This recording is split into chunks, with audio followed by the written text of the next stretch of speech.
الحمدللہ رب العالمین والصلاة والسلام علی اشرف الانبیاء والمرسلین وبعد اعوذ باللہ من الشیطان الرجیم ان الذین یأکلون اموال الیتامی ظلما انما یأکلون فی بطونہم نارا وسیصلون سعیرا۔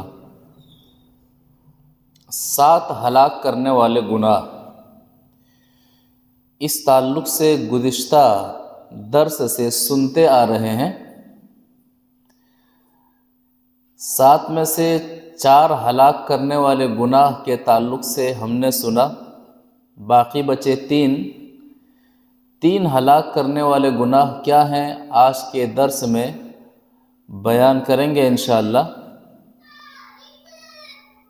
7 ہلاک کرنے والے گناہ، پہلا گناہ شرک کرنا، دوسرا گناہ جادو کرنا، تیسرا گناہ ناحق کسی کا قتل کرنا، چوتھا گناہ سود کھانا، اور 5واں گناہ یتیم کا مال کھانا، چھٹا گناہ میدان جنگ سے پیٹھ پھیر کر بھاگ جانا، اور 7واں گناہ بھولی بھالی مومنہ عورت پر تہمت لگانا یا پھر مومن مرد پر تہمت لگانا۔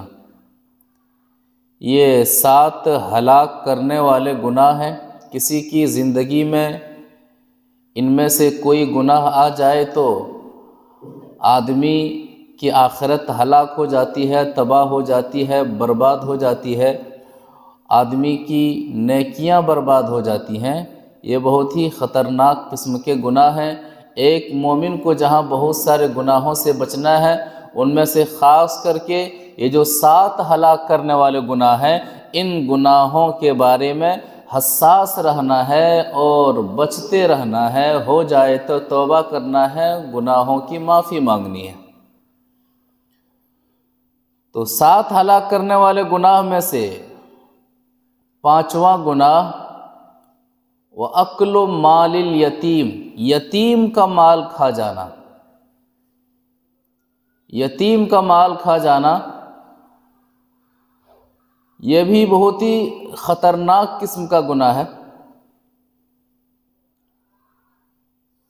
شریعت اسلامیہ کے اندر جہاں کمزوروں کے بہت سارے حقوق ہیں، انہی کمزوروں میں سے یتیم کے حقوق بھی ہیں، یتیموں کے حقوق بھی ہیں۔ اسلام کہتا ہے کہ یتیم کے ساتھ اچھا سلوک کیجئے، بہتر سلوک کیجئے، ان کے کھانے کپڑے کی فکر کیجئے، ان کی تعلیم کی فکر کیجئے۔ یتیم کے پاس مال ہے، ان کے والدین یا پھر ان کے والد مال چھوڑ کر کے گئے ہوئے ہیں، ابھی وہ شعور کو پہنچا ہوا نہیں ہے، تو ان کا مال ناجائز طریقے سے مت کھا جائیے، بلکہ ان کے مال کی حفاظت کیجئے۔ ان کا مال اگر تجارت کے قابل ہے تو ان کے مال کی تجارت کیجئے اور ان کے مال کو بڑھائیے۔ جب وہ بڑا ہو جائے، سمجھ بوجھ رکھنے لگے، تو ان کا مال ان کے حوالے کر دیجئے۔ تو اسلام یتیموں کے تعلق سے اس طرح کی باتیں کرتا ہے اور اس طرح کا تاکیدی حکم دیتا ہے۔ قرآن کی آیتوں کے ذریعے سے، اللہ کے رسول صلی اللہ علیہ وسلم کی احادیث کے ذریعے سے یتیموں کے حقوق کو مختصر طور پر سمجھتے ہیں انشاءاللہ۔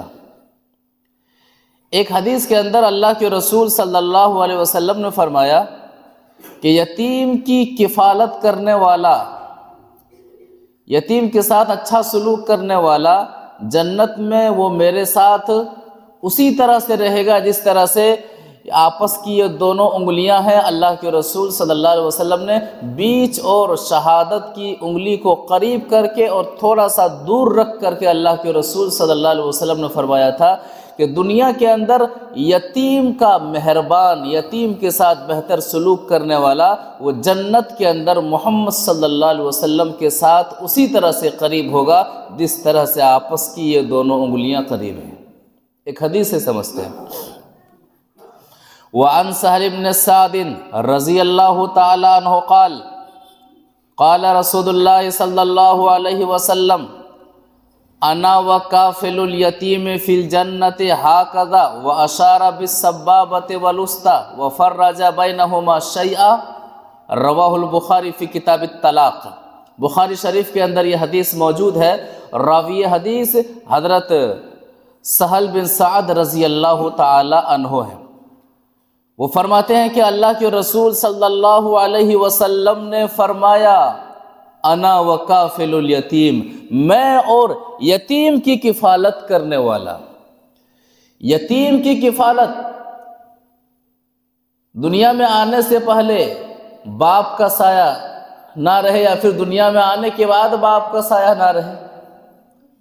اب ایسے بچے کو قدم قدم پر سہارے کی ضرورت پڑتی ہے۔ جب دوسروں کے بچوں کو دیکھتا ہے کہ اپنے والد کے ساتھ گھوم رہے ہیں تو انہیں اپنے والد یاد آتے ہیں۔ جب دوسرے کے بچوں کو دیکھتا ہے کہ وہ اپنے والد سے ضد کر رہے ہیں، جو چاہتے ہیں وہ مانگ لیتے ہیں، اس موقع پر انہیں اپنے والد یاد آتے ہیں۔ جب دوسرے کے بچوں کو ہر موقع پر والد سہارا بنتے ہوئے دیکھتے ہیں تو انہیں قدم قدم پر اپنے والد یاد آتے ہیں۔ ایسے موقع پر کسی دکھیارے کا سہارا بننا، کسی کے درد کا درما بننا کہ بیٹے میں ہوں تمہاری زندگی میں، کوئی ضرورت ہے تو مجھ سے کہنا، کوئی کام ہو تو مجھ سے کہنا، میں اہم موقع پر میں تمہارے ساتھ ہوں۔ جب بھی جاتے ہیں ان کی ضروریات کی چیزیں وہ لا کر کے دیتے ہیں، ان کی کفالت کرتے ہیں، سہارا بنتے ہیں کہ میں ہوں، فکر مت کرنا۔ تو انا وکافل الیتیم، میں اور یتیم کی کفالت کرنے والا، یتیم کی دیکھ بھال کرنے والا، دینی اور دنیاوی اسباب کے تعلق سے فکر کرنے والا۔ فی الجنت ہاکذا، اللہ کے رسول صلی اللہ علیہ وسلم نے واشار بالسبابۃ والوسطی وفرج بینہما، بیچ کی انگلی اور شہادت کی انگلی کو اس طرح سے تھوڑا سا فرق کر کے آپ صلی اللہ علیہ وسلم نے بتایا کہ میں اور یتیم کی کفالت کرنے والا جنت میں اسی طرح سے ہوں گے جس طرح سے یہ آپس کی دونوں انگلیاں ملی ہوئی ہیں، آپس میں دونوں انگلیاں قریب ہیں۔ تو جہاں پر یتیموں کا معاملہ ہے، ایسے ماحول میں دیکھیں کہ ہمارا رویہ یتیم کے ساتھ کیسا ہے، کمزوروں کے ساتھ کیسا ہے۔ کیا واقعی اللہ تبارک و تعالیٰ نے ہمیں نوازا ہے اور ہم یتیم کی کفالت کر رہے ہیں، اور اللہ کے رسول صلی اللہ علیہ وسلم کی زبانی جنت میں نبی صلی اللہ علیہ وسلم کے ساتھ رہنا ہے، اس فضیلت کو حاصل کر رہے ہیں؟ بہت ہی اہم معاملہ ہے۔ قرآن کا مطالعہ کریں گے تو یتیموں کے مال کے تعلق سے قرآن متنبع کرتا ہے کہ یتیموں کا مال کھانے والا، یتیموں کے ساتھ برا سلوک کرنے والا، جو لوگ یتیموں کا مال ناجائز طریقے سے کھا جاتے ہیں، حقیقت میں وہ یتیموں کا مال نہیں کھاتے ہیں بلکہ اپنے پیٹوں میں جہنم کی آگ کو بھر رہے ہوتے ہیں۔ اتنا خطرناک معاملہ ہے۔ وہ چند لمحوں کے لیے دنیا تو سوار رہے ہوتے ہیں، دنیا یتیموں کا مال ناجائز طریقے سے، یتیموں کی زمین کو ہم ناجائز طریقے سے بیچ دیتے ہیں، یتیموں کے مال کو ہم ناجائز طریقے سے کھا جاتے ہیں، من مانی یتیموں کی جائیداد، یتیموں کی دکانوں اور یتیموں کے مکانوں کا من مانی استعمال کرتے ہیں۔ معاشرے و سماج کے اندر ایسے بدنصیب لوگ بھی ہیں، جب چاہا بیچ دیا، جس طرح چاہا استعمال کیا، کوئی پرواہ نہیں، کوئی ڈر نہیں، کوئی خوف نہیں، ذہن سے یہ بات نکل چکی ہے کہ ہمیں کون پوچھنے والا ہے۔ اب اس زمرے میں چاہے یتیم کے چچا کیوں نہ ہو، چاہے یتیم کے دادا کیوں نہ ہو، چاہے یتیم کی دادی کیوں نہ ہو، چاہے یتیم کے پڑوسی کیوں نہ ہو، چاہے یتیموں کے رشتہ دار کیوں نہ ہو، نانا کیوں نہ ہو، نانی کیوں نہ ہو، شریعت یہ کہتی ہے کہ یتیموں کا مال جو ناجائز طریقے سے کھاتے ہیں، حقیقت میں وہ اپنے پیٹوں میں جہنم کی آگ کو بھر رہے ہوتے ہیں۔ سورہ نساء آیت نمبر 10 کو اللہ تبارک و تعالیٰ نے اسی انداز میں بیان فرمایا ہے۔ آیت کے مفہوم پر غور کیجیے۔ ان الذین یاکلون اموال الیتامی ظلما، بے شک جو لوگ یتیموں کا مال ظلم کر کے کھا جاتے ہیں، ناجائز طریقے سے کھا لیتے ہیں، انما یاکلون فی بطونہم نارا، حقیقت میں وہ لوگ مال نہیں کھا رہے ہیں جو لوگ یتیموں کا مال غلط طریقے سے استعمال کرتے ہیں، حقیقت میں وہ مال کا استعمال نہیں کر رہے ہیں، دنیا نہیں سنوار رہے ہیں، بلکہ انما یاکلون فی بطونہم نارا، وہ لوگ اپنے پیٹوں میں آگ کو بھر رہے ہیں، وَسَيَصْلَوْنَ سَعِيرًا، اور مرنے کے بعد عنقریب یہ لوگ دہکتی ہوئی آگ میں داخل ہونے والے ہیں، جہنم میں داخل ہونے والے ہیں۔ قرآن اس آیت کے ذریعے سے متنبہ فرماتا ہے کہ لوگوں، یتیم کا مال اگر آپ کے پاس ہے تو ہوشیار ہو جاؤ، یتیم کی جائیداد اگر آپ کے پاس ہے تو ہوشیار ہو جاؤ، یتیم کا مکان اگر آپ کے ذمہ ہے تو ہوشیار ہو جاؤ، یتیم کی دکان اگر آپ کے ذمہ ہے تو ہوشیار ہو جاؤ۔ ذرا سنبھل کر کے چلنا، ذرا دیکھ کر کے یتیموں کا مال استعمال کرنا، کہیں ایسا نہ ہو کہ جانے انجانے میں آپ یتیموں کا مال کھاتے چلے جا رہے ہیں، اور قرآن کہہ رہا ہے کہ یہ لوگ حقیقت میں یتیموں کا مال نہیں کھا رہے ہیں بلکہ اپنے پیٹوں میں جہنم کی آگ کو بھر رہے ہیں، اور مرنے کے بعد آگ میں ہی جلنا ہے، دہکتے ہوئے انگارے میں جلنا ہے۔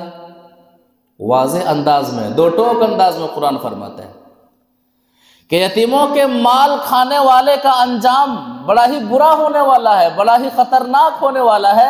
اللہ تبارک و تعالیٰ واضح انداز میں جو یتیموں کے مال کے رکھوالے ہیں ان سے کہا گیا ہے اور قرآن نے فرمایا ہے۔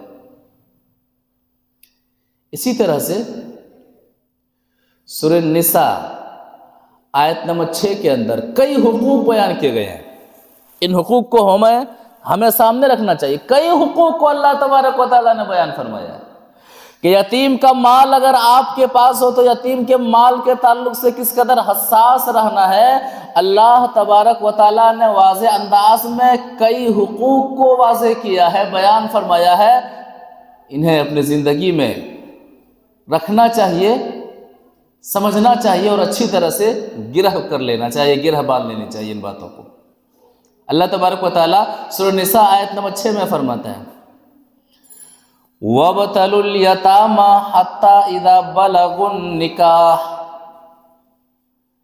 یتیموں کو آزماتے رہو یہاں تک کہ وہ بلوغت کو پہنچ جائے، یہاں تک کہ وہ بلوغت کو پہنچ جائے، یہاں تک کہ وہ سمجھ بوجھ کو پہنچ جائے۔ فَإِنْ آنَسْتُم مِّنْهُمْ رُشْدًا فَادْفَعُوا إِلَيْهِمْ أَمْوَالَهُمْ، یتیم کا مال آپ کے حوالے تھا۔ اب اسلام طریقہ بتا رہا ہے کرنا کیا ہے۔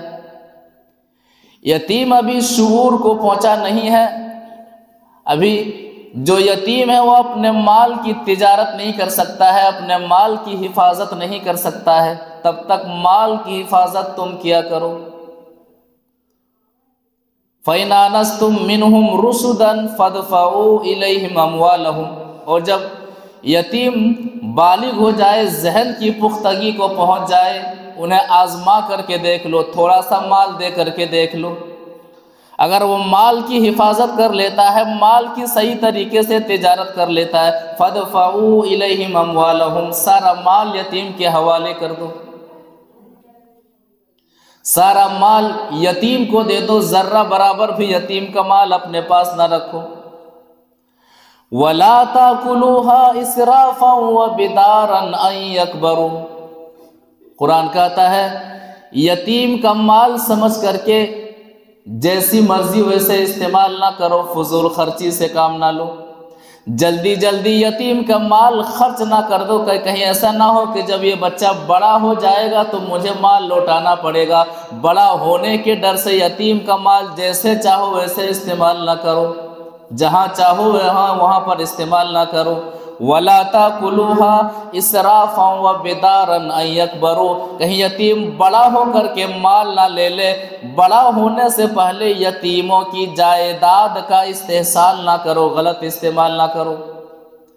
وَمَنْ كَانَ غَنِيًّا فَلْيَسْتَعْفِفْ، جسے اللہ تبارک و تعالیٰ نے مال دیا ہے، دوسرے کے مال سے بے نیاز کر دیا ہے، تو یتیم کے مال سے ذرہ برابر بھی نہ لے۔ یعنی اللہ نے آپ کو اچھا رکھا ہے، اس کے باوجود آپ یتیم کے مال کی حفاظت کر رہے ہیں، یتیم کے مال کی تجارت کر رہے ہیں، یتیم کا مال یتیم کی بھلائی کے لیے استعمال کر رہے ہیں۔ قرآن کہتا ہے اللہ نے آپ کو ٹھیک ٹھاک رکھا ہے، تو اتنا کرنے کے باوجود بھی یتیم کے مال سے کچھ بھی نہ لو۔ وَمَنْ كَانَ فَقِيرًا فَلْيَأْكُلْ بِالْمَعْرُوفِ، اور جو محتاج ہے وہ یتیم کے مال کی تجارت کرتا ہے، یتیم کے مال کی حفاظت کرتا ہے، یتیم کا مال یتیم کی بھلائی میں خرچ کرنے کے لیے اپنی زندگی اور اپنا وقت لگاتا ہے، اور اتنا سب کرنے کے باوجود الگ سے ان کے پاس کوئی ذریعہ معاش نہیں ہے۔ قرآن کہتا ہے فَلْيَأْكُلْ بِالْمَعْرُوفِ، اپنی مزدوری کے تحت مزدوری لے لو، جتنی مناسب مزدوری ہونی چاہیے۔ یتیم کے مال کے تعلق سے آپ محنت کر رہے ہیں اور آپ کے پاس اور مال نہیں ہے، تو مزدوری کے حساب سے مزدوری لے لو، یا پھر اتنا ہی لو جتنے میں آپ کی ضرورت پوری ہو جائے۔ فَإِذَا دَفَعْتُمْ إِلَيْهِمْ أَمْوَالَهُمْ فَأَشْهِدُوا عَلَيْهِمْ، قرآن کہتا ہے جب یتیم کا مال یتیم کے حوالے کرو تو گواہ بنا لو، لوگوں کو دکھاؤ، گھر والوں کو بلا لو جو ذمہ دار ہیں، ان کے سامنے انہیں گواہ بنا کر کے یتیم کا مال یتیم کے حوالے کر دو۔ وَكَفَى بِاللَّهِ حَسِيبًا، اور اللہ تعالیٰ حساب لینے کے لیے کافی ہے۔ یعنی قیامت کے دن بھی اللہ تبارک و تعالیٰ یتیم کے مال کے تعلق سے آپ کا رویہ کیا رہا ہے، اللہ تعالیٰ پائی پائی کا حساب لے گا۔ کتنے اہم حقوق بتائے گئے، کتنے اہم حقوق بتائے گئے یہاں پر کہ یتیموں کے مال کے تعلق سے کہ آزمانا ہے۔ یتیم جب تک اس قابل نہ ہو جائے کہ مال کی تجارت کرے، مال کی حفاظت کرے، آپ کو ان کے مال کی حفاظت کرنی ہے۔ یتیم مال کی حفاظت کے قابل ہو گیا ہے، مال ان کے حوالے کر دینا ہے، کمزور سمجھ کر کے جہاں چاہے وہاں پر استعمال نہیں کرنا۔ آج ہوتا یہی ہے، یتیم ہے بیچارہ، کچھ نہیں جانتا ہے، ان کے مال کو کھایا جا رہا ہے، ان کے مال کو استعمال کیا جا رہا ہے، ان کے مال سے پراپرٹی بنائی جا رہی ہے۔ اللہ سے ڈرنا چاہیے، ایسے لوگوں کو اللہ کا خوف کھانا چاہیے۔ مرنا ہے، دنیا چھوڑ کر کے جانا ہے، قبر کے اندر تنہا حساب و کتاب کا معاملہ ہے، خوف کھانا چاہیے اللہ سے۔ تو یتیموں کے تعلق سے سورہ نساء کی یہ آیت کئی احکامات کو جاری فرماتی ہے۔ اسی طرح سے یتیموں کے ساتھ بہتر سلوک کرنے سے اللہ تبارک و تعالی جائز مرادوں کو پوری کر دیتا ہے، دل میں نرمی پیدا کرتا ہے، دل میں سکون پیدا فرماتا ہے، اور جو جائز ضروریات ہیں، جائز ضروریات کو اللہ تبارک و تعالی یتیم کے ساتھ اچھا سلوک کرنے کی وجہ سے جائز کاموں کی تکمیل فرما دیتا ہے۔ پتہ یہ چلا کہ یتیم کے ساتھ بہتر سلوک کرنے کا فائدہ صرف اخروی فائدہ نہیں ہے، بلکہ آخرت کے فائدے کے ساتھ ساتھ دنیا میں بھی فائدہ ہونے والا ہے۔ ایک حدیث سے سمجھتے ہیں،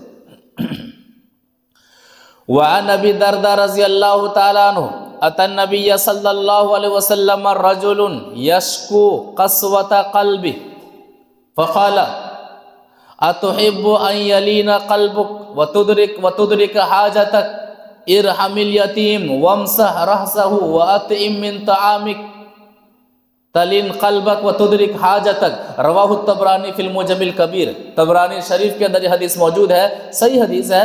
راوی حدیث حضرت ابو درداء رضی اللہ تعالی عنہ ہے۔ وہ کہتے ہیں کہ ایک صحابی اللہ کے رسول صلی اللہ علیہ وسلم کے پاس آتے ہیں، اے نبی صلی اللہ علیہ وسلم میرا دل ایسا لگتا ہے کہ سخت ہو گیا ہے۔ ہم کبھی سوال کرتے ہیں، نماز سے ہمیں کوئی مطلب نہیں ہے، پھر بھی دل کی سختی کے بارے میں کوئی سوال نہیں ہوتا ہے۔ گناہ پر گناہ کیے جاتے ہیں، پھر بھی دل کی سختی کے بارے میں کوئی سوال نہیں ہوتا، اس لیے کہ دنیا اس قدر بسی ہوئی ہے کہ آخرت کے تعلق سے عمل کرنا تو دور کی بات ہے، سوچنا بھی نہیں چاہتے ہیں۔ دیکھا جائے گا، کیا کہتے ہیں؟ دیکھا جائے گا۔ کیا دیکھا جائے گا؟ قبر میں دیکھا جائے گا؟ دفن ہونے کے بعد کیا دیکھا جائے گا؟ حشر میں کیا دیکھا جائے گا؟ دیکھا جائے گا کہہ کر کے ہم کیا ہے، سوچنا تک گوارا نہیں کرتے۔ تو کہتے ہیں نبی صلی اللہ علیہ وسلم میرا دل سخت ہو گیا ہے۔ دل کے بارے میں ہمیشہ حساس رہیے۔ اگر دل بگڑ گیا تو عمل بگڑ جاتا ہے، آدمی کا جسم بگڑ جاتا ہے۔ دل ٹھیک ہے تو عمل ٹھیک ہے۔ دل زندہ ہے تو آدمی زندہ ہے۔ آدمی کا دل مردہ ہو چکا ہے تو وہ صرف زندہ دکھ رہا ہے، زندہ لاش ہے، اس کے سوا کچھ بھی نہیں ہے۔ دل زندہ، مجھے یہ ڈر ہے کہ تو نہ مر جائے۔ شعر ہے کہ دل زندہ، مجھے یہ ڈر ہے کہ تو نہ مر جائے، کہ زندگی نام ہے تیرے جینے کا۔ کہ دل جب تک تو زندہ ہے میں زندہ ہوں، میرا احساس زندہ ہے۔ آخرت کی تیاری کے تعلق سے میری حرکتیں زندہ ہیں، آخرت کی تیاری کے تعلق سے میرے اعمال زندہ ہیں، میرے کردار زندہ ہیں، میرے اخلاق زندہ ہیں۔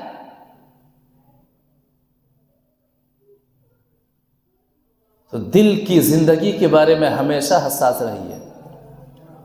نیکی کر رہے ہیں، دل خوش ہوتا ہے، آپ کا دل زندہ ہے۔ نیکیوں کے لیے آپ کا دل مچلتا ہے، آپ کا دل زندہ ہے۔ حیا علی الصلاۃ کہہ کر کے حیا علی الصلاۃ سننے کے بعد آپ بے چین ہو جاتے ہیں نماز پڑھنے کے لیے، آپ کا دل زندہ ہے۔ کسی بے سہارا کا سہارا بننے کے لیے آپ بے چین ہو جاتے ہیں، آپ کا دل زندہ ہے۔ حقوق کو ادا کرنے کے لیے آپ حساس ہو جاتے ہیں، آپ کا دل زندہ ہے۔ گناہ کرنے کے بعد آپ کو نیند نہیں آتی ہے، آپ کا دل زندہ ہے۔ گناہ کرنے کے بعد فوراً توبہ کا دروازہ کھٹکھٹاتے ہیں، آپ کا دل زندہ ہے۔ دنیا میں اللہ کو راضی کرنے کے لیے آنسو بہاتے ہیں تو سکون ملتا ہے، آپ کا دل زندہ ہے۔ رات کو جاگ کر کے جب ساری دنیا سو رہی ہو، رب العالمین کے سامنے کھڑے ہو جاتے ہیں اور کھڑے ہو کر کے سارا معاملہ رب العالمین کے سامنے رکھتے ہیں اور سکون حاصل کرتے ہیں، آپ کا دل زندہ ہے۔ دل زندہ ہے تو آپ زندہ ہیں۔ تو دل زندہ، مجھے یہ ڈر ہے کہ تو نہ مر جائے، کہ زندگی عبارت ہے تیرے جینے سے، جب تک تو زندہ ہے میں زندہ ہوں۔ صحابی کی شکایت ہے، عام شخص کی شکایت نہیں ہے۔ صحابی جو نبی صلی اللہ علیہ وسلم پر، نبی صلی اللہ علیہ وسلم کے ادنا اشارے پر مرنے کے لیے تیار، مال و جان قربان کرنے کے لیے تیار، اولاد کی قربانی دینے کے لیے تیار، شہر کی قربانی دینے کے لیے تیار، سب کچھ قربان ہو جائے، محمد صلی اللہ علیہ وسلم آپ باحیات ہیں، محمد صلی اللہ علیہ وسلم باحیات رہیں، محمد صلی اللہ علیہ وسلم کو کوئی تکلیف نہ ہو، یہ گوارا نہیں۔ تو مسئلہ یہ ہے کہ صحابی کی شکایت ہے۔ تو نبی صلی اللہ علیہ وسلم فرماتے ہیں اتحب ان یلین قلبک وتدرک حاجتک، کیا آپ پسند کرتے ہو کہ آپ کا دل نرم ہو جائے اور آپ کی ضرورتیں پوری ہو جائیں؟ آپ کا دل نرم ہو جائے اور آپ کی جو بھی ضرورتیں ہیں، دنیاوی ضرورتیں، جائز ضرورتیں، اخروی ضرورتیں، کیا آپ چاہتے ہیں؟ تو نبی صلی اللہ علیہ وسلم فرماتے ہیں ارحم الیتیم، یتیم کے ساتھ رحم کرنا، یتیموں کے ساتھ اچھا سلوک کرنا، یتیموں کے ساتھ بہتر سلوک کرنا۔ وَامْسَحْهُ، یتیموں کے سر پر شفقت کا ہاتھ رکھنا، مہربانی کا ہاتھ رکھنا، انہیں دلاسا دینا، انہیں سہارا دینا، انہیں لگے کہ میرا ہے کوئی اس دنیا میں۔ جب انہیں کسی کو بلانے کی ضرورت پڑے تو آپ کا نام ان کے ذہن میں آئے، آپ ان کے ذہن میں گردش کریں، آپ ان کے لیے ایک مضبوط سہارا بنیں۔ تو یتیموں کے ساتھ اچھا سلوک کرنا اور ان کے سر پر شفقت کا ہاتھ پھیرنا۔ وَأَطِعِمْهُ مِنْ طَعَامِكَ، اپنے کھانے میں سے کھلانا، آپ جو کھا رہے ہیں وہی کھانا انہیں، اسی لیول کے کھانا اسے کھلانا۔ تو نبی صلی اللہ علیہ وسلم فرماتے ہیں کہ یلین قلب، آپ کا دل نرم ہو جائے گا، وَتُدْرِكْ حَاجَتَكَ، اور آپ کی ضرورتیں بھی پوری ہو جائیں گی۔ تو یتیموں کے ساتھ اچھا سلوک کرنا، تو وَأَكْلُ مَالِ الْيَتِيمِ، بڑے بڑے گناہوں میں سے یہ ہلاک کرنے والا جو گناہ ہے، پانچواں گناہ، جو 7 ہلاک کرنے والے گناہوں میں سے پانچواں گناہ یتیموں کا مال ناجائز طریقے سے کھا جانا، یہ خطرناک جرم ہے، یہ خطرناک گناہ ہے۔ چھٹا ہلاک کرنے والے گناہوں میں سے چھٹا گناہ، میدان جنگ سے پیٹھ پھیر کر بھاگ جانا، دشمنوں کے مد مقابل ہو اور جان بچانے کے چکر میں میدان چھوڑ کر کے بھاگ جانا۔ اس سے کیا ہوتا ہے، اس کا اثر دوسرے لوگوں پر بھی پڑتا ہے اور جیتی ہوئی جنگ ہار میں تبدیل ہو جاتی ہے۔ یہ بہت ہی بڑا جرم ہے، گناہ کبیرہ ہے۔ قرآن کے حوالے سے 2 موقعوں پر یا پھر 2 صورتوں میں آدمی پیٹھ پھیر سکتا ہے، پیچھے ہٹ سکتا ہے۔ پہلا موقع، پہلی صورت، جنگی پیترا بازی، جنگی پیترا بازی اختیار کرنا، یعنی پیچھے ہٹنا، دشمن کو یہ بتانے کے لیے کہ انہیں لگے کہ یہ ہار گئے ہیں، اور پیچھے ہٹ کر کے جیسے ہی پھر موقع ملے فوراً حملہ کر دینا۔ تو پیچھے ہٹ کر کے حملہ کرنے کے لیے پیچھے ہٹنا یہ گناہ نہیں ہے۔ یا تو پھر پیچھے ہٹ کر کے اپنی جماعت میں، جماعت سے الگ ہو گئے ہیں، کٹ گئے ہیں، تو پیچھے ہٹ کر کے اپنی جماعت میں مل جانا اور پھر وہاں سے حملہ کرنا۔ ان 2 صورتوں میں پیچھے ہٹنا کیا ہے، جائز ہے۔ ان 2 صورتوں کے علاوہ میدان جنگ چھوڑ کر کے کوئی بھاگتا ہے، پیچھے ہٹتا ہے، تو یہ گناہ کبیرہ ہے۔ اللہ تبارک و تعالی سورہ انفال آیت نمبر 15 اور 16 میں اسی چیز کو واضح فرماتا ہے۔ دونوں آیتوں کے مفہوم پر غور کیجیے۔ یا ایھا الذین آمنوا اذا لقیتم الذین کفروا زحفا فلا تولوہم الادبار، اے ایمان والو، جب کفار سے تمہارا مقابلہ ہو، جب تم کفار کے مد مقابل ہو، فلا تولوہم الادبار، تو پیٹھ پھیر کر کے نہ بھاگو، میدان جنگ چھوڑ کر کے نہ بھاگو، بلکہ ڈٹے رہو، ڈٹ کر کے مقابلہ کرو۔ وَمَن يُوَلِّهِمْ يَوْمَئِذٍ دُبُرَهُ إِلَّا مُتَحَرِّفًا لِقِتَالٍ أَوْ مُتَحَيِّزًا إِلَىٰ فِئَةٍ، جو شخص میدان جنگ چھوڑ کر کے بھاگتا ہے، پیچھے ہٹ جاتا ہے، اس کا انجام کیا ہے؟ لیکن سنو، انجام سے پہلے 2 صورتوں میں ایسا کرنا جائز ہے، 2 صورتوں میں ایسا کر سکتے ہو۔ الا متحرفا لقتال، جنگی پیترا بازی کے لیے، کہ کوئی شخص پیچھے ہٹ رہا ہے، دشمن یہ سمجھ رہا ہے کہ یہ بھاگ رہا ہے اور وہ حملہ کرنا چھوڑ دے، پھر پیچھے ہٹ کر کے دوبارہ حملہ کرنا، یہ صورت جائز ہے۔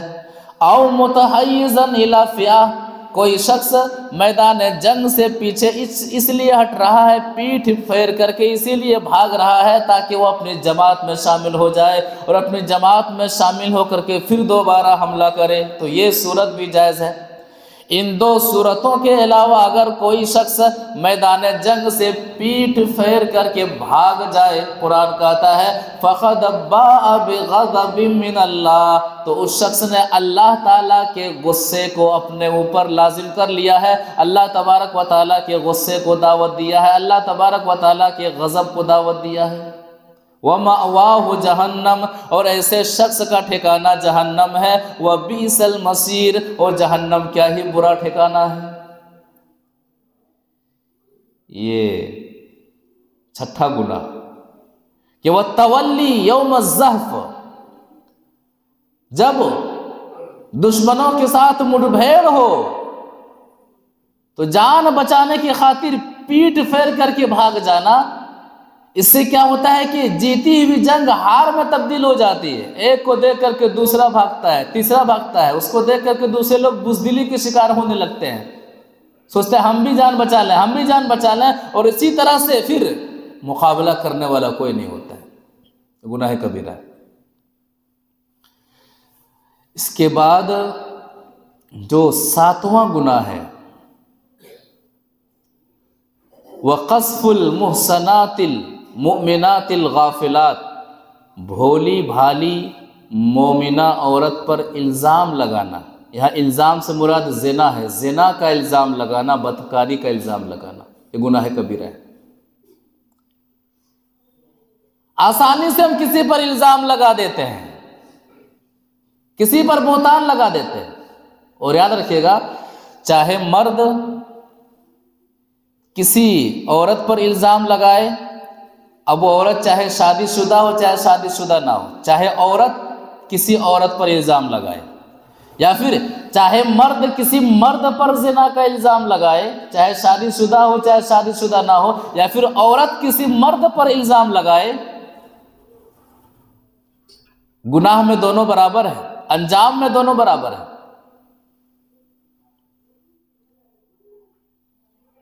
اسلام کا اصول کیا ہے کہ اگر زنا ثابت ہو جائے، قرآن کہتا ہے کہ 80 کوڑے لگا، انہیں کوڑے لگاؤ۔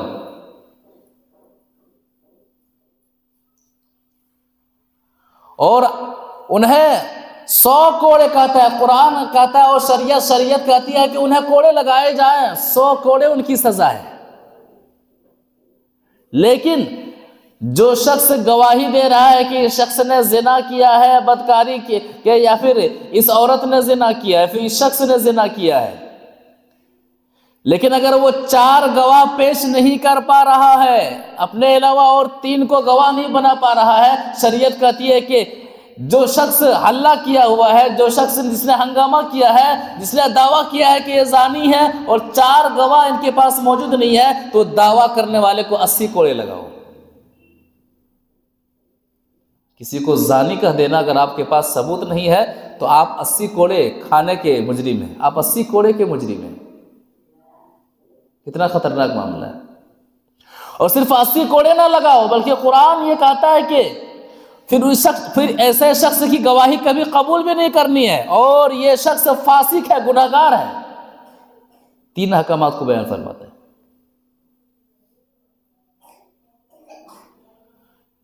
قرآن کا اصول ہے، اس اصول کو سامنے رکھتے ہوئے ہم یہ کہہ سکتے ہیں کہ اگر آپ نے کسی کو زنا کرتے ہوئے دیکھا ہے اور مزید 3 گواہ نہیں ہیں، آپ خاموش ہو جائیے، آپ اس رائتے کو مت پھیلائیے، اس برائی کو عام مت کیجیے۔ کیوں؟ تاکہ یہ برائی آپ تک محدود رہے، یہ برائی آپ تک محدود رہے، کہ ایسا نہ ہو کہ یہ اندر معاشرے میں یہ برائی پھیلتی رہے اور یہ برائی ناسور بن جائے، یا پھر معاشرہ کا ماحول بدل جائے۔ زنا کے تعلق سے یہ معاملہ ہے کہ جب اگر حد خطرناک ہے تو ثبوت پیش کرنے والے کا معاملہ بھی بڑا خطرناک ہے۔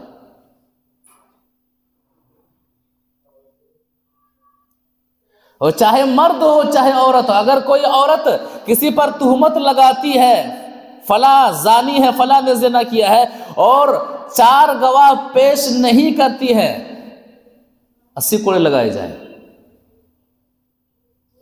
حضرت عائشہ رضی اللہ تعالی عنہ کا واقعہ سورہ نور کے اندر موجود ہے۔ عبداللہ بن ابی، رئیس المنافقین، منافقین کے سردار عبداللہ بن ابی نے حضرت عائشہ رضی اللہ تعالی عنہ پر نعوذ باللہ تہمت لگایا تھا، حضرت عائشہ رضی اللہ تعالیٰ عنہ پریشان تھی، بے چین، 1 مہینے تک نبی صلی اللہ علیہ وسلم بھی پریشان رہے۔ اللہ تبارک و تعالیٰ پاکی بیان کرنے کے لیے حضرت عائشہ رضی اللہ تعالی عنہا کے اوپر لگی ہوئی تہمت کو ختم کرنے کے لیے قرآن کے اندر اللہ تبارک و تعالیٰ نے 18 آیتوں کو نازل فرما دیا۔ قیامت تک یہ آیتیں پڑھی جائیں گی کہ حضرت عائشہ رضی اللہ تعالی عنہا کائنات میں پاکیزہ اور سب سے پاکیزہ خاتون میں سے ہیں، امہات المؤمنین، مومنین کی مائیں حضرت عائشہ رضی اللہ تعالی عنہا، محمد صلی اللہ علیہ وسلم کی پیاری بیوی۔ اب اس الزام میں چند صحابہ کرام بھی جانے انجانے میں شریک ہو گئے تھے۔ حسان بن ثابت رضی اللہ تعالیٰ عنہ، مستح بن اساسہ رضی اللہ تعالیٰ عنہ، اور ایک صحابیہ حمنہ بنت جہش رضی اللہ تعالیٰ عنہ۔ تو جس طرح سے ان دونوں صحابہ کرام کو 80 کوڑے لگائے گئے، حمنہ بنت جہش جو صحابیہ ہیں انہیں بھی 80 کوڑے لگائے گئے۔ آج کیا ہوتا ہے محلے میں دروازے کے باہر قریب محلے کی 5-6 عورتیں جمع ہو جاتی ہیں، پتہ ہے وہ ایسی ہے، وہ ویسی ہے، ان سے رشتہ مت کرنا، وہ زانیہ ہے۔ کیا کہہ دیتے ہیں؟ کیا کہتے ہیں؟ ان سے رشتہ مت کرنا، وہ زانیہ ہے، وہ زانیہ ہے۔ یا پھر مرد حضرات بھی ان سے رشتہ مت کرنا، وہ ایسا ہے یا پھر وہ ایسی ہے، چاہے مرد کے تعلق سے چاہے کسی عورت کے تعلق سے۔ کوئی گواہ نہیں۔ اسلام اگر آپ کے پاس 4 گواہ نہیں ہے تو بات کرنے کی اجازت نہیں دیتا ہے، زبان کھولنے کی اجازت نہیں دیتا ہے، چونکہ اتنا خطرناک جرم ہے کہ گواہ پیش کیجئے، تاکہ خطرناک جرم کی سزا بھی خطرناک اس لیے ہے تاکہ کوئی شخص کسی پر غلط طریقے سے الزام لگا کر کے ان کی عزت کے ساتھ کھلواڑ نہ ہو، کھلواڑ نہ کر سکے۔ 4 گواہ نہیں ہیں، خاموشی اختیار کیجئے۔ آپ کی خاموشی کا فائدہ یہ ہوگا کہ یہ جرم معاشرے میں پھیلے گا نہیں، یہ برائی معاشرے میں پھیلے گی نہیں، یا افواہ یا پھر اس طرح کی جو باتیں ہیں معاشرہ اس کی وجہ سے متاثر نہیں ہوگا۔ آپ ان کی اصلاح کیجئے، آپ انہیں دین بتائیے، یہ الگ بات ہے، لیکن حد کی جہاں تک بات ہے، آپ عام کرنے سے پہلے آپ کے پاس 4 گواہ نہیں ہیں، معاملہ خطرناک ہے۔ اب دیکھیں قرآن کیا کہتا ہے۔ اللہ تبارک و تعالیٰ سورہ نور آیت نمبر 4 میں واضح انداز میں فرماتا ہے، آیت کے مفہوم پر غور کیجئے۔ والذین یرمون المحصنات، وہ لوگ جو پاکیزہ عورت پر بہتان لگاتے ہیں، اسی کے ضمن میں یا پھر پاکیزہ مرد پر بہتان لگاتے ہیں، الزام یہ لگاتے ہیں کہ یہ زانی ہے، زنا کا الزام لگاتے ہیں، ثم لم یاتوا باربعۃ شہداء، الزام لگانے کے بعد کہ یہ عورت زانیہ ہے، الزام لگانے کے بعد یہ عورت کہ یہ مرد زانی ہے، ثم لم یاتوا باربعۃ شہداء، الزام لگانے کے بعد، بات کو عام کرنے کے بعد اگر وہ 4 گواہ نہیں لاتے ہیں، فجلدوہم 80 جلدہ، تو الزام لگانے والے کو 80 کوڑے لگاؤ، الزام لگانے والے کو 80 کوڑے لگاؤ، ولا تقبلوا لهم شہادۃ ابدا،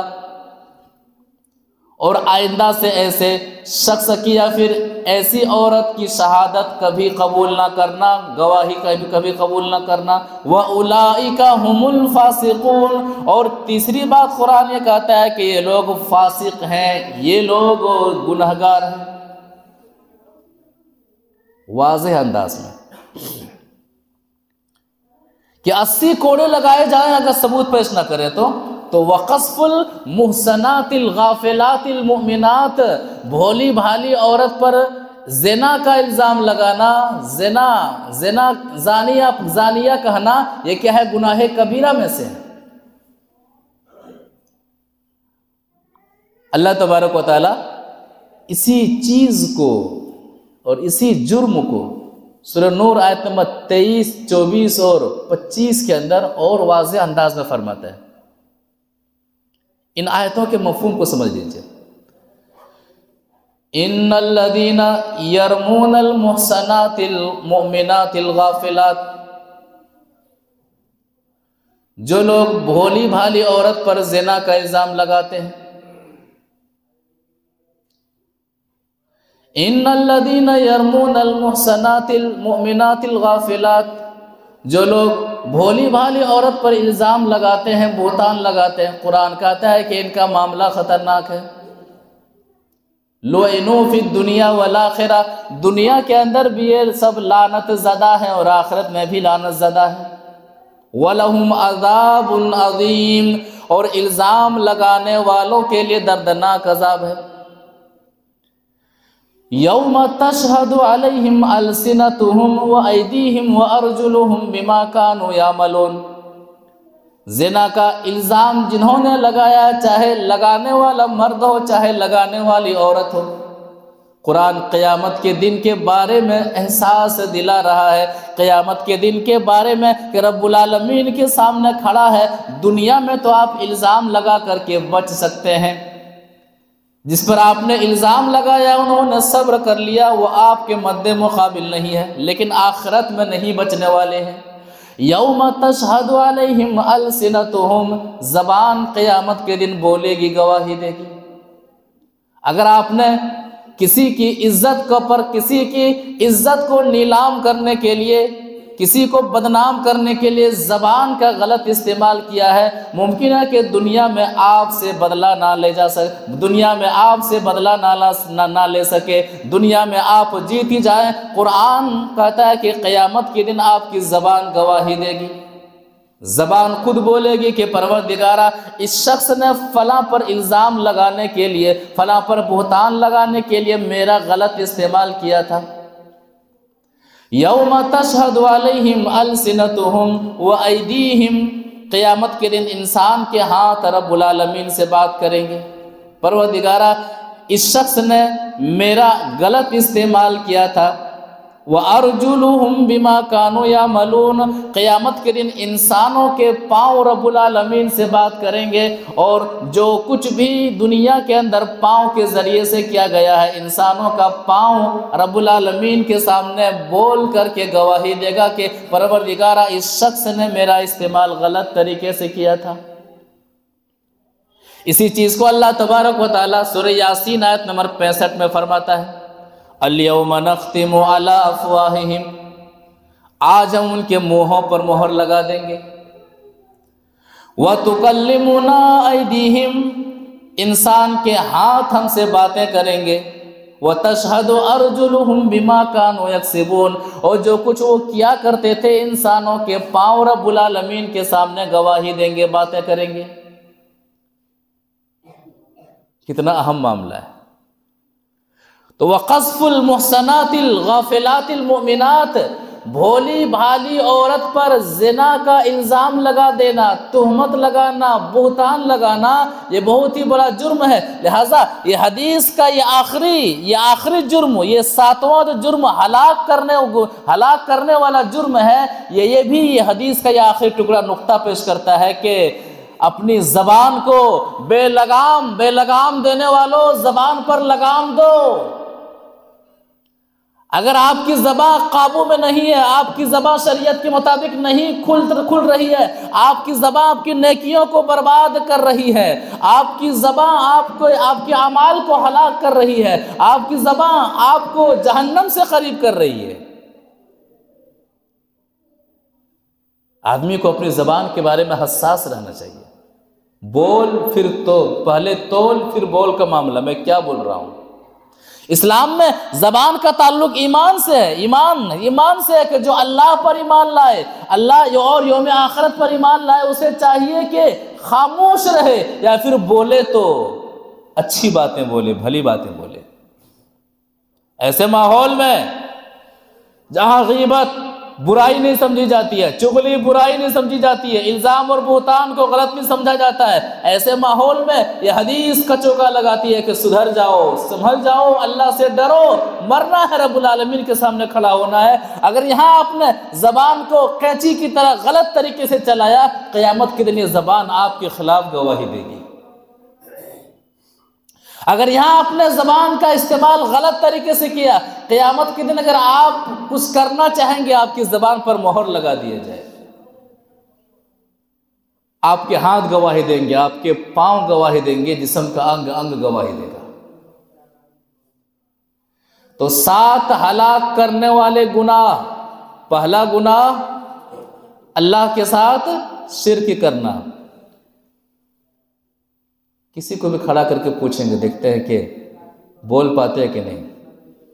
پہلا گناہ اللہ کے ساتھ شرک کرنا، دوسرا گناہ جادو کرنا، تیسرا گناہ ناحق کسی کا قتل کرنا، چوتھا گناہ سود کھانا، پانچواں گناہ یتیموں کا مال کھانا، چھٹا گناہ میدان جنگ سے پیٹ پھیر کر کے بھاگ جانا، اور 7واں گناہ بھولی بھالی عورت پر یا پھر بھولے بھالے مرد پر زنا کا تہمت لگانا، الزام لگانا۔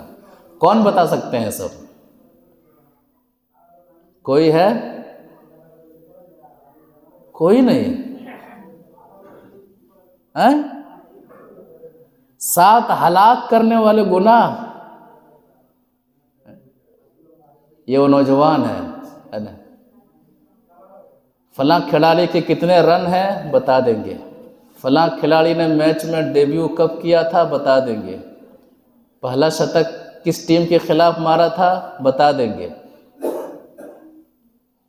اوپنر بیٹسمین کون ہے بتا دیں گے، فلاں ہیرو کون ہے بتا دیں گے، فلاں ہیرو کی کتنی فلمیں ہیں بتا دیں گے۔ آپ لوگوں کو نہیں کہہ رہے ہم، آپ لوگ اچھے ہیں ماشاءاللہ، یہ سب کام نہیں کرتے۔ اب اسی تعلق سے اللہ کے رسول صلی اللہ علیہ وسلم کی ایک حدیث میں بڑا ہی گہرا جملہ کہا گیا ہے، گہری سوچ ڈالی گئی ہے۔ حدیث کے اندر ایک طرح سے ابھارا گیا ہے کہ جو لوگ اپنی زبان کا غلط استعمال کرتے ہیں یا پھر کسی کا حق مارتے ہیں کسی بھی طریقے سے، شریعت کہتی ہے کہ دنیا ہی میں رفع دفع کر لو، دنیا ہی میں رفع دفع کر لو، ورنہ قیامت کے دن کوئی دینار اور کوئی درہم نہیں ہوں گے۔ 7 ہلاک کرنے والے گناہ، اس ضمن میں یہ حدیث بڑی اہمیت کی حامل ہے کہ سوچیں، محاسبہ کریں، غور کریں کہ ہمارا معاملہ کیا ہے۔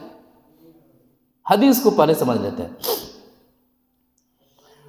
وعن ابی ہریرہ رضی اللہ تعالی عنہ قال قال رسول اللہ صلی اللہ علیہ وسلم من كانت له مظلمۃ لاخیہ من ارضه او شیء فلیتحلله منه اليوم قبل ان لا يكون دینار ولا درہم فإن كان له عمل صالح اخذ من خطاياه فإن كان له عمل صالح اخذ منه بقدر مظلمته فإن لم تكن له حسنات اخذ من سیئات صاحبه فحمل علیہ۔ رواہ البخاری فی کتاب المظالم۔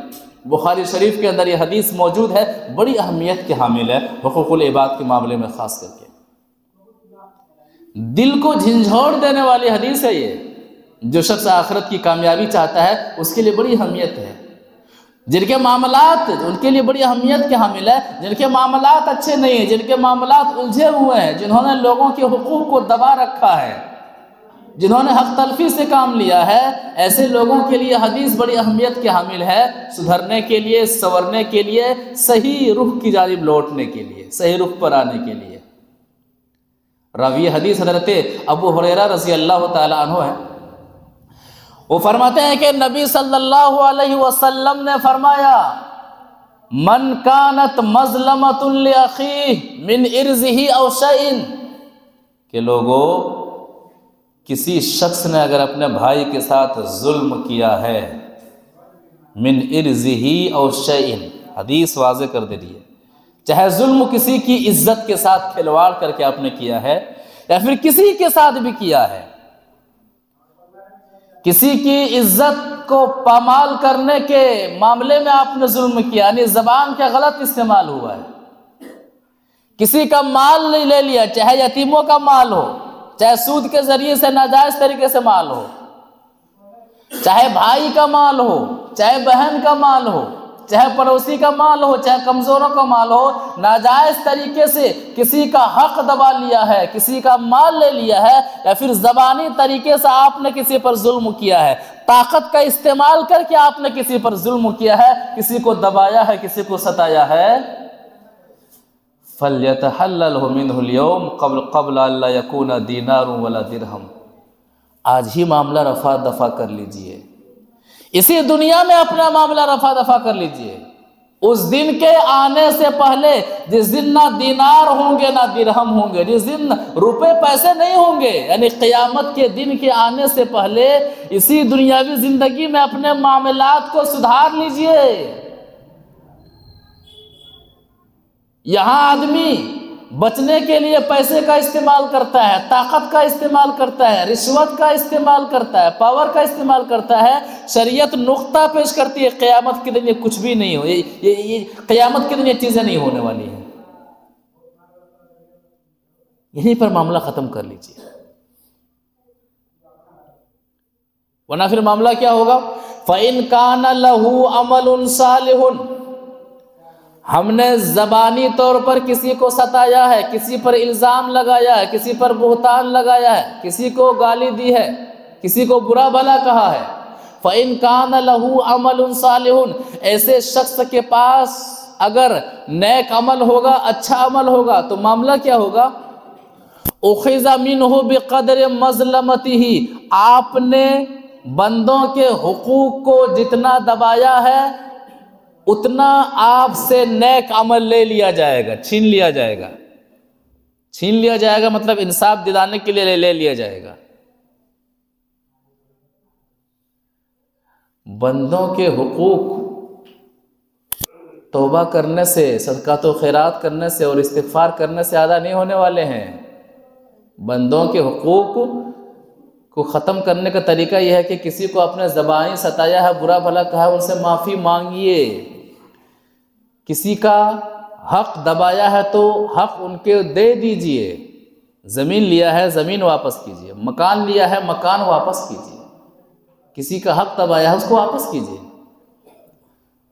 یہ ہے۔ ورنہ آپ نمازی ہیں، تہجد گزار ہیں، صدقات و خیرات کرنے والے ہیں، رونے والے ہیں، گڑگڑانے والے ہیں، اس سے بندوں کے حقوق نہیں ادا ہونے والے ہیں۔ یہی حدیث یہی کہہ رہی ہے کہ دنیا ہی میں حل کر لیجئے۔ ادا کب ہوں گے؟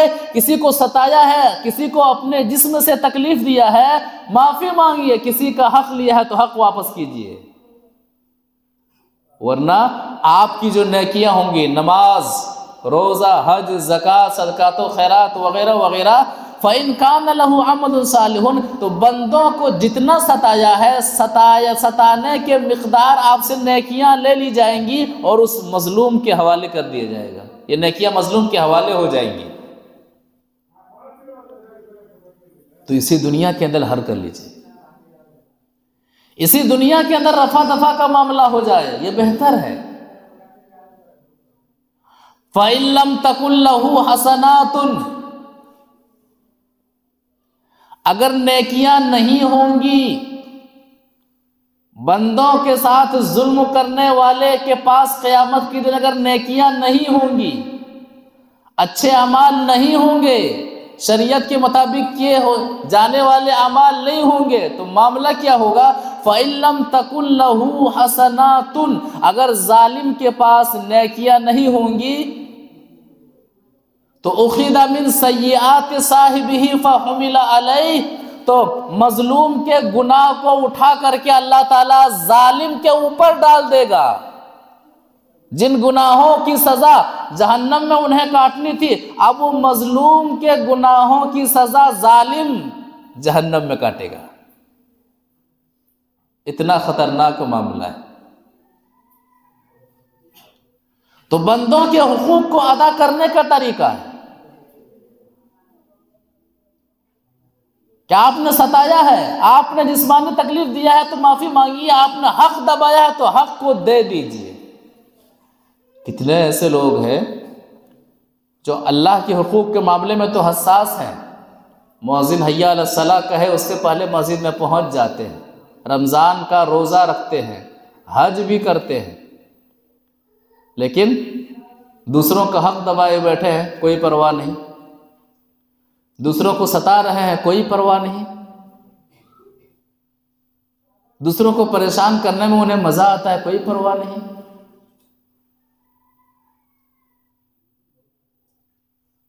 مسجد میں سجدہ کرنے سے پہلے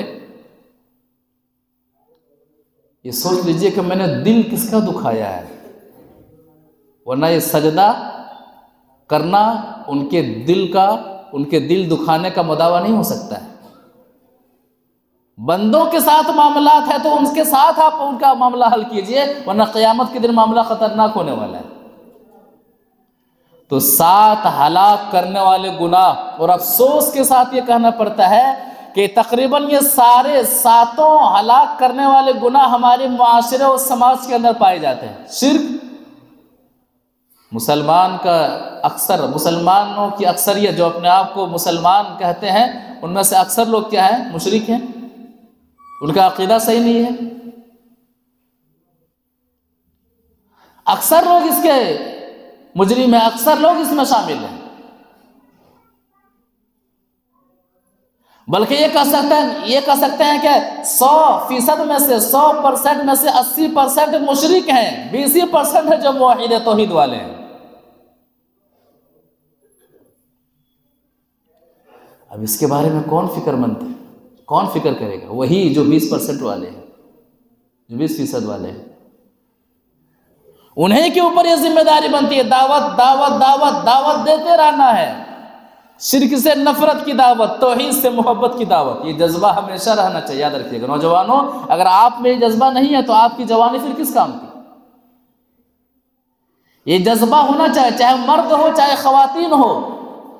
اگر دین کا جذبہ نہیں ہے تو آپ اسلام کے ایک پارٹ میں ہیں، دوسرے پارٹ میں بھی آپ نہیں ہیں۔ ہر سکے کے جس طرح سے 2 پارٹ ہوتے ہیں، تو دین پر عمل کرنا، صحیح دین پر عمل کرنا، یہ اسلام کا ایک حصہ ہے، اور صحیح دین کی تبلیغ کرنا یہ اسلام کا دوسرا حصہ ہے۔ آپ کی زندگی میں دونوں ہیں تو آپ دین پر ہیں، یہ کہہ سکتے ہیں۔ یہ بہت اہم معاملہ ہے۔ جادو کرنا یہ بھی ہمارے معاشرے اور سماج کے اندر عام ہے، جادو کی وجہ سے لوگ پریشان ہوتے ہیں، پریشان کرتے ہیں۔ ناحق قتل کرنا یہ بھی معاشرے اور سماج کے اندر عام ہے، فوراً کسی پر گولی چلا دیے۔ مسلمان اس میں ملوث ہیں، تو یہ خطرناک جرم ہے۔ اصل میں پتہ ہے یہ جرم کرتے کیوں ہیں؟ اس کو جرم سمجھایا نہیں جاتا، اسی لیے کرتے ہیں، بہت ہلکے میں لیتے ہیں، مائنر لیتے ہیں زندگی میں، بس یوں گیا یوں کر دیا، یوں میں معاملہ لیتے ہیں، بس یوں ہوا، یوں کیا، یوں ہو گیا، ہم اس کو یوں سمجھتے ہیں۔ شریعت کہتی ہے خطرناک ہے، ہلاک کرنے والا جرم ہے یہ۔ سود کھانا، اللہ سے لڑائی، اعلان جنگ کرنے کے مترادف ہے، کتنا خطرناک معاملہ ہے۔ آدمی اپنے عیش کے لیے، معمولی عیش و آرام کے لیے سود لون پر پیسہ لے لیتے ہیں۔ یتیموں کا مال کھانا خطرناک جرم ہے، اس کو جرم سمجھایا نہیں جاتا، من مانی۔ بعض لوگ تو کہتے ہیں آپ کون ہوتے ہیں، آپ کون ہیں اس کے؟ یہ بھی سنا گیا، اگر بھائی یہ یتیم کا مال ہے، آپ اس کا صحیح سے استعمال کیجئے، ایسا کیوں کر رہے ہیں؟ آپ اس کے کون ہوتے ہیں؟ میں اس کا چچا ہوں، میں اس کا دادا ہوں، میں اس کی دادی ہوں۔ آپ جانتے ہیں کہ میں جانتا ہوں، جائیے یہاں سے۔ کیوں؟ انہوں نے اس کو ہلکے میں لیا ہوا۔ ارے بھائی یہ آپ کا معاملہ ہے، آپ کے ایمان کا معاملہ ہے، آپ کی کامیابی کا معاملہ ہے، اگر ایسا آپ کے ساتھ یتیم کے ساتھ معاملہ ہے تو میدان جنگ سے پیٹ پھیر کر کے بھاگنا بڑا جرم ہے، اور اس کے بعد جو ہمارے معاشرے و سماج کے اندر بہت زیادہ رائج ہے، چاہے مرد ہو چاہے خواتین ہو، کتنے ایسے مرد ہیں اور کتنی ایسی ہماری مائیں اور بہنیں ہیں جو اس برائی کو برائی سمجھتی ہی نہیں ہے، کسی پر فوراً زنا کا الزام لگا دیے، بہتان لگا دیے۔ کتنے ایسے رشتے ہیں جو محض اس بنیاد پر وہ رشتے بنتے بنتے بگڑ گئے کہ فلاں نے کہہ دیا کہ وہ کیریکٹر لیس ہے۔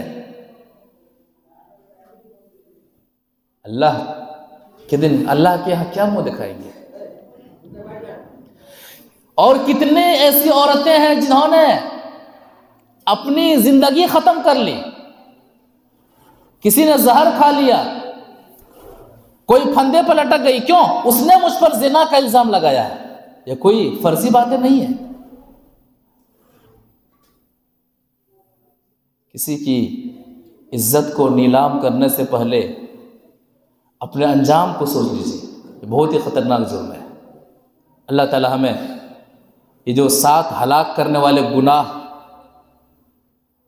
بتائے گئے ہیں، ان گناہوں کو ہمیں خطرناک سمجھتے ہوئے ان گناہوں سے بچنے کی توفیق عطا فرما، ان خطرناک گناہوں سے دور رہنے کی توفیق عطا فرما، ان خطرناک گناہوں سے دور رہنے کی دعوت دینے کی توفیق عطا فرما، ہمیں نیکیوں سے محبت کرنے کی توفیق عطا فرما، ہمیں نیکیوں کی جانب لپکنے کی توفیق عطا فرما، مختصر زندگی میں نا ختم ہونے والی زندگی کے لیے شریعت کے مطابق تیاریاں کرنے کی توفیق عطا فرما۔ پروردگارہ، جو لوگ شریعت کے مطابق عمل کر رہے ہیں، نمازوں کے پابند ہیں اور دیگر عبادتوں کے پابند ہیں، پروردگارہ ان کی عبادتوں کو قبول فرما، جنت میں جانے کا ذریعہ بنا دے، میدان محشر میں کامیابی کا ذریعہ بنا دے، جہنم سے بچنے کا ذریعہ بنا دے۔ پروردگارہ، جو لوگ پریشان حال ہیں تو ان کا حامی اور ناصر بن جا، جو لوگ شادی بیاہ کے معاملے میں پریشان ہیں، پروردگارہ تو آسانی پیدا فرما، جو لوگ رزق کے معاملے میں پریشان ہیں، پروردگارہ تو آسانی پیدا فرما، جو لوگ